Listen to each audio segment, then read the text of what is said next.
So hello everybody, Philip Wade here from the Universal Studio in North Yorkshire, England. Good morning, good afternoon, or good evening, no matter where you are in the world. It's actually amazingly snowing here right now in England. We thought we'd got past all that with temperatures of 20 degrees last week, but that's not the case.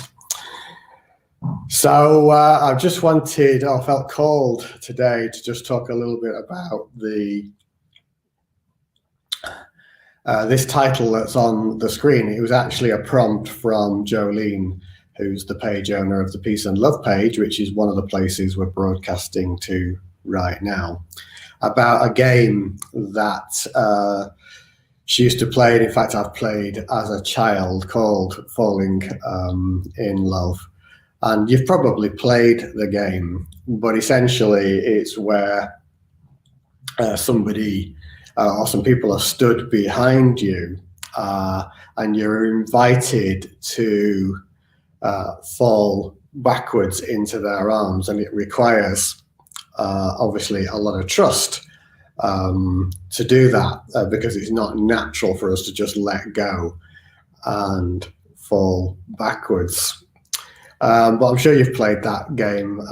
It can be quite fun when you do it. But it's a game of trust, really, and hence the title, Falling in Love.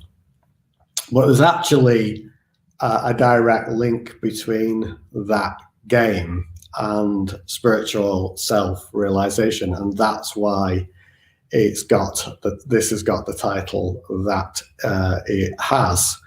And I've added the part is falling into the mystery, because the process of spiritual self-realization is ultimately dependent upon a trust in that which our heart is calling us to. And actually, as we trust in that inner calling, it can often feel like, as the flowering is unfolding in oneself, people will often report a sort of sense of falling into a void or a vast space, indeed an infinite space that I refer to as infinite silence. And eventually, that, if you trust that opening and flowering enough, that kind of falling into that vast infinite void sensation starts to drop away, and one realizes, in fact, that one is that void, that infinite silence, that infinite field of consciousness or infinite awareness, whatever label you want to give it. And it's also referred to in spiritual circles as falling into the mystery, and the reason it's called a mystery is because there are no words to describe this infinite silence or infinite space or infinite consciousness. And it's a process of complete and utter trust that as we fall into that mysterious space, we realize, in fact, that we are that. Always have been and have never not been that. Never a time when we were not that, and never will be a time when we were not that. It's just simply been forgotten. And that also, I feel, is part of the reason, whether it's unconscious or otherwise, where we actually use the term falling in love, because it feels like this sense of falling into the mystery, only to realize that one is completely and utterly supported and one with that mystery. So it's not about a falling over sense, it's actually about a, if you like, headfirst dive into that mystery and realizing that one is in fact that.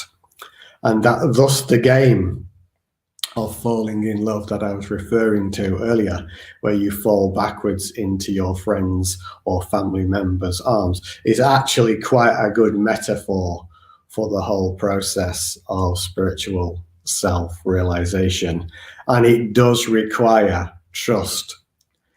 And it's interesting, this word trust, because what we're trusting in is in fact that which we eventually will realize, that which we already are and have never not been.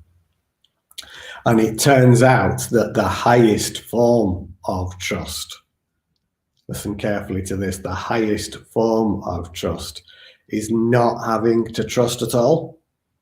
That might sound a bit strange at first, but what I mean by that is that it becomes a knowing, it becomes a realizing that actually that which we've all been seeking in life is in fact that which we have always been and have never not been.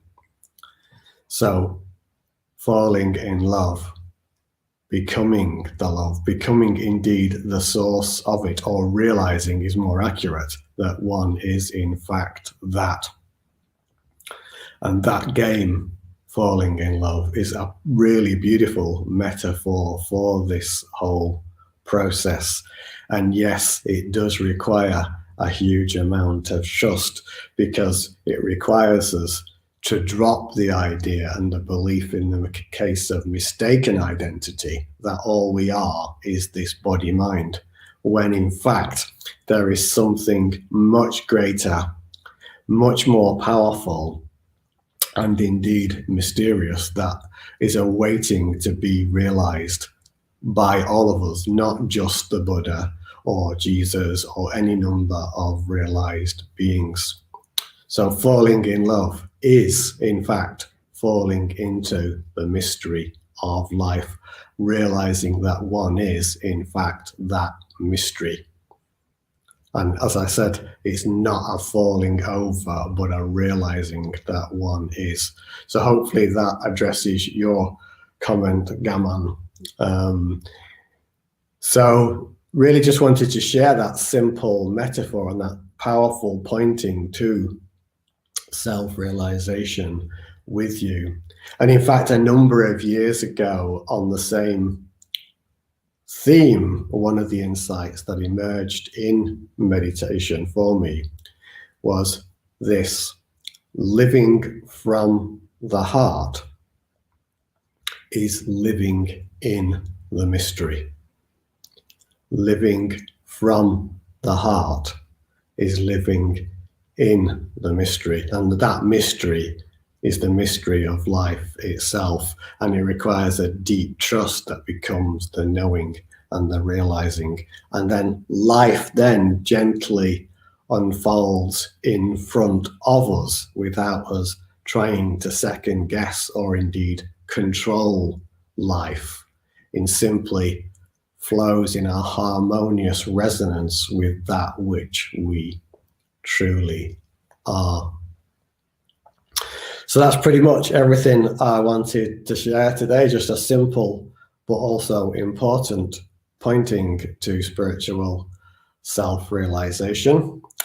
I'll leave you with some more harp music, and also just to say, I almost forgot that this Friday we have another online event via Zoom where people can ask their spiritual self-realization questions. And we had people from all over the world last time, from Australia, Sweden, Poland, I think it was, Caribbean, the UK. I'm not sure if I've covered all the countries there. So if you're feeling called to that, then do come along.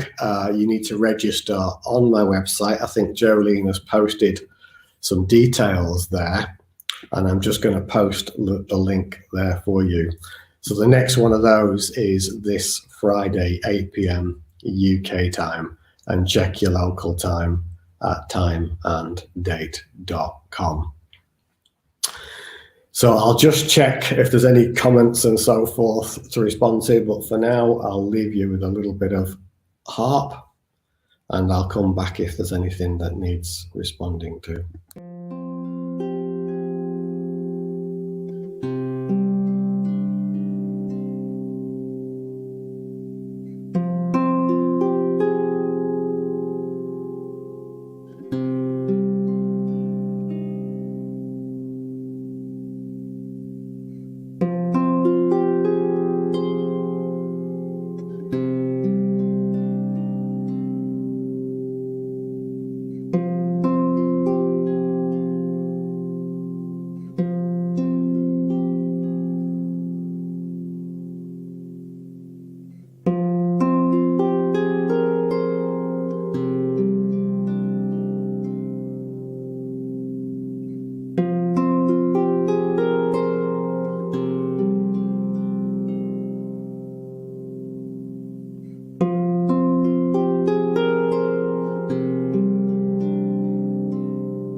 So I think that's it, done for today. Just put on the link there for those of you who may have missed the Easter Day live, which was called Life, Death, Resurrection, Ascension and Self-Realization. You can see that link in the comments there.